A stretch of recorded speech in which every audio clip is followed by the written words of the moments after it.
এখান থেকে নতুন যাত্রাপথ রচনা হবে। আমরা পথ হারিয়ে ফেললে এখানে এসে পথ খুঁজে নেব। যদি আমাদের চিন্তায় কোনো গাফিলতি আসে, আমরা এখানে তার ঠিকানা বার করব। আসসালামু আলাইকুম। মাননীয় প্রধানমন্ত্রী, উপস্থিত সুধীবৃন্দ, আজকের অনুষ্ঠান বিশেষ ঐতিহাসিক গুরুত্ব বহন করে। ওই গুরুত্বটা আমি শুধু স্মরণ করিয়ে দিতে চাই। পৃথিবীর নানা দেশে নানা জাদুঘর আছে। তারা অতীতের অনেক জিনিস সংগ্রহ করে, বিশেষ বিশেষ জিনিস যাকে জাতির সামনে তুলে ধরার জন্য। এই জাদুঘরটি ভিন্ন, এইটি দৃষ্টি আকর্ষণ করছে। এটা অতীতের কিছু সংগ্রহ নাই এখানে। এখানে একেবারে টাটকা নতুন যা ঘটনা ঘটেছে তাৎক্ষণিকভাবে সেগুলো সংগ্রহ করা হয়েছে। এরকম জাদুঘর আছে কিনা জানি না, কিন্তু আমাদের সুযোগ হলো ঘটনা ঘটছে, সেই ঘটনার প্রতিটি নমুনা, প্রতিটি ইতিহাস আমরা তাৎক্ষণিকভাবে সংগ্রহ করতে পেরেছি এবং স্মৃতি জাদুঘরে নিয়ে এসেছি। এটা আমাদের ইতিহাসের একটা নতুন পর্যায় সৃষ্টি করেছে। অতীত এবং ভবিষ্যৎ এই দুটোর মাঝামাঝিতে এই জাদুঘর। এই জাদুঘর তাৎক্ষণিকভাবে অতীতকে ধারণ করেছে, কিন্তু ভবিষ্যৎ রচনা করেছে। আমরা কারা, কি চাই, আমাদের মনে কি ছিল, এ বালক আনাস কি আবেগের কারণে, তার ভিতরে কি তাড়না ছিল,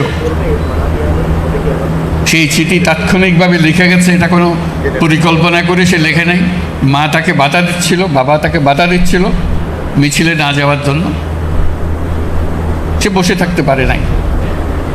কেন পারে নাই সেটাও লিখেছে। এটা ব্যাখ্যা দিয়ে এক পৃষ্ঠার একটা চিঠি, সুন্দর হাতের লেখা, রেখে চলে গেছে। আমাদের সমস্ত তরুণ যেন এই চিঠির লেখক হয়। আমরা গেলাম, আমরা নতুন বাংলাদেশ করতে চলে গেলাম। এই হলো এই জাদুঘরের বৈশিষ্ট্য। এখান থেকে নতুন যাত্রাপথ রচনা হবে। আমরা পথ হারিয়ে ফেললে এখানে এসে পথ খুঁজে নেব। আমরা যদি আমাদের চিন্তায় কোনো গাফিলতি আসে, আমরা এখানে তার ঠিকানা বার করব। আমরা নতুন সূত্রে আবার যাত্রাপথ শুরু করব। এটা এমন এক জাদুঘর যে বাংলাদেশের যত তরুণ তরুণী, যত নাগরিক আছেন, সবাইকে যেন একবার দেখার সুযোগ হয় এবং প্রতিদিন দলে দলে আসবে, দেখবে, নিজের মনের কথা লিখে রাখবে, লিখে জমা দিয়ে যাবে।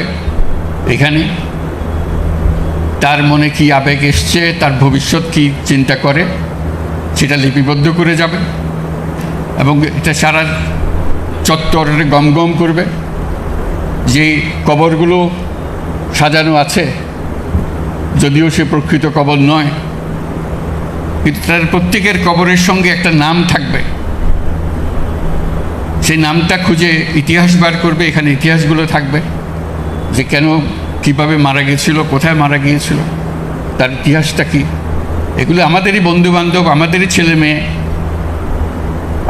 আমাদেরই পাড়া প্রতিবেশী। এটা কোনো বিশেষ ধরনের রাজনৈতিক কর্মী নন। তারা একেবারে সাধারণ ঘরের সাধারণ ছেলে মেয়ে, যে রাজপথে নেমে তারা চেয়েছিল যে এই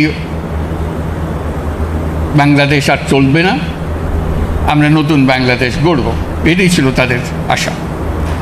আমরা আশা করব সারা বাংলাদেশের সকল জায়গা থেকে স্কুলের কলেজের ছেলে মেয়েরা আসবে, একটা দিন এখানে কাটাবে এবং তাদের নিজেদের মনের কথা লিখে যাবে যে আমি কি চাই, আমার কি চাহিদা, আমি কি কাজে নিয়োজিত হচ্ছি, নিজেকে নিয়োজিত করছি, সেটা জানিয়ে যাব।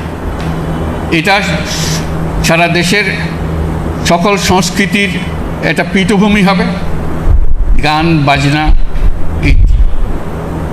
বাক্য, প্রতিকৃতি, আর্ট, সব কিছু এখানে দলে দলে ছেলে মেয়েরা আসবে, লিখে যাবে, দেখাবে, মনের কথা রেখে যাবে। কাজে এটা হলো সেই কেন্দ্রবিন্দু। এটা আমাদের ইতিহাসের আতুরঘরের দৃশ্য। এখান থেকে আমরা যে নারীর সূত্র যে রেখে যাব সবার কাছে, এই সূত্র যেন আর ছিন্ন না হয়, আমরা এই সূত্রে গঠিত হয়, সমাজের সমস্ত চিন্তা ভাবনা এর মধ্যে আসে। যারা এই জাদুঘরের পরিকল্পনা করেছে, যারা এটা বহু কষ্ট করে প্রতিটি জিনিস, আজকে আমরা কয়েক মিনিটের মধ্যে দেখে আসলাম, কিন্তু এটা প্রতিটি জিনিস সংগ্রহ করতে বহু সময় লেগেছে, বহু কষ্ট হয়েছে। কোন জিনিসটা পাওয়া যাচ্ছিল না, সেটা কিভাবে সংগ্রহ করতে হবে, এটা নিয়ে বহু ধরনের চেষ্টা চালানো হয়েছে, যাতে শেষ পর্যন্ত সেটা আমরা সংগ্রহ করে এখানে রাখতে পারি, সবার সামনে দেখাতে পারি। কাজে ওই নারীর সূত্রটা এখানে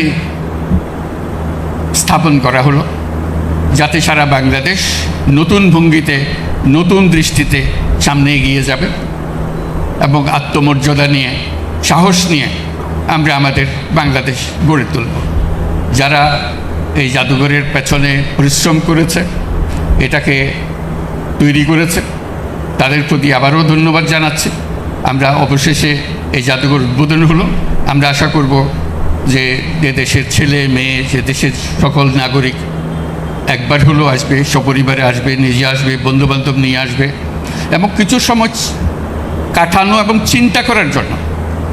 শুধু দেখে গেলাম হইচই করে সেটা না, বসে একটু চিন্তা করা, কেন এটা হলো, কীভাবে হলো, এটা কি আরও হবে নাকি এখানেই সমাপ্তি করবো আমরা, এটা চিন্তা ভাবনাটা করে যাওয়া। আমরা আজকে অবশেষে উদ্বোধন করতে পারলাম, সেটার জন্য যারা আজকের উদ্বোধনের জন্য কাজ করেছে তাদেরকে ধন্যবাদ জানাচ্ছি। সবাইকে অশেষ ধন্যবাদ। আরো অনেক মূল্যবান বক্তা, আমাদের ব্যারিস্টার ফুয়াদ, আমাদের সাজ্জাদ আলম, আসিফ মাহমুদ, মাননীয় মন্ত্রী, তাদের প্রত্যেকেরই বক্তব্য প্রণিধানযোগ্য। বিশেষ করে ট্রেড সম্পর্কে অভিজ্ঞতা সম্পন্ন আমাদের দুইজন লেফটেন্যান্ট জেনারেল আজমি ভাই এবং মাহফুজ সাহেব, ওনাকে আমি আরো একটি অনুষ্ঠানে গত বছর কি তার আগের বছর পেয়েছিলাম, এই গত বছর এই অনেক অনুষ্ঠানে। তারাই হচ্ছে রিলেভেন্ট বক্তা এই সমস্ত অনুষ্ঠানের। আমার মনে হলো আমরা যতজন বক্তা ততজনই শ্রোতা আজকে এখানে। আমি তো তাও দেরি করে এসেছি, রক্ষা পেয়েছি। আপনারা কতক্ষণ থেকে আছেন জানি না, আমি বেশি কষ্ট দেব না। যা আলোচনা শুনতে এসেছিলাম, অনেকের বক্তব্য শুনেছি, বিশেষ করে প্রফেসর রব সাহেব এবং আরো অনেক মূল্যবান বক্তা, আমাদের ব্যারিস্টার ফুয়াদ, আমাদের সাজ্জাদ আলম, আসিফ মাহমুদ, মাননীয় মন্ত্রী, তাদের প্রত্যেকেরই বক্তব্য প্রণিধানযোগ্য। বিশেষ করে ট্রেড সম্পর্কে অভিজ্ঞতা সম্পন্ন আমাদের দুইজন লেফটেন্যান্ট জেনারেল আজমি ভাই এবং মাহফুজ সাহেব, ওনাকে আমি আরো একটি অনুষ্ঠানে গত বছর কি তার আগের বছর পেয়েছিলাম, এই গত বছর এই অনেক অনুষ্ঠানে। তারাই হচ্ছে রিলেভেন্ট বক্তা এই সমস্ত অনুষ্ঠানের। আজকে জেনারেল আকবর সাহেব কিছু বলেন নাই, সম্ভবত আমি শুনতে পারিনি। বাকি আমরা যারা বক্তব্য দেব এবং শুনতে এসছি, আমরা সবাই হচ্ছি তাদের সেই রিসার্চ পেপারের উপরে বক্তব্য রাখছি। আমার এখানে অনেকগুলো কাগজ আগে দিয়েছেন, আমি এখানে টেবিলে এসেও পেলাম, ঘাটাঘাটি করে দেখলাম। তাতে সমাধান কেন সবাই চাচ্ছে জানে না, সমস্যায় যেখানে নাই। এই প্রসঙ্গটা উঠতই না যদি কেউ কেউ জাতিসংঘে প্রতিনিধিত্ব না করতো বিভিন্ন অনুষ্ঠানে, এবং উঠতো না যদি 2007-এর 13 সেপ্টেম্বর, যেটা the United Nations declaration on the rights of indigenous পিপলের এই চার্টারটা যদি কোনো কোনো দেশ স্বাক্ষর করতো না। আমরা বাংলাদেশ হিসেবে ভোটদানে বিরত ছিলাম। ইনফ্লুয়েন্সিয়াল কিছু রাষ্ট্র সেখানে ভোটদানের বিরোধিতা করেছে এবং বিরুদ্ধে ভোট দিয়েছে। তবে এই চার্টারটা আমাদের ক্ষেত্রে প্রযোজ্য কিনা তার জবাব হচ্ছে প্রযোজ্য নয়। আমরা এটার পার্ট নই। এবং ILO কনভেনশন 169 এর ক্ষেত্রেও একই।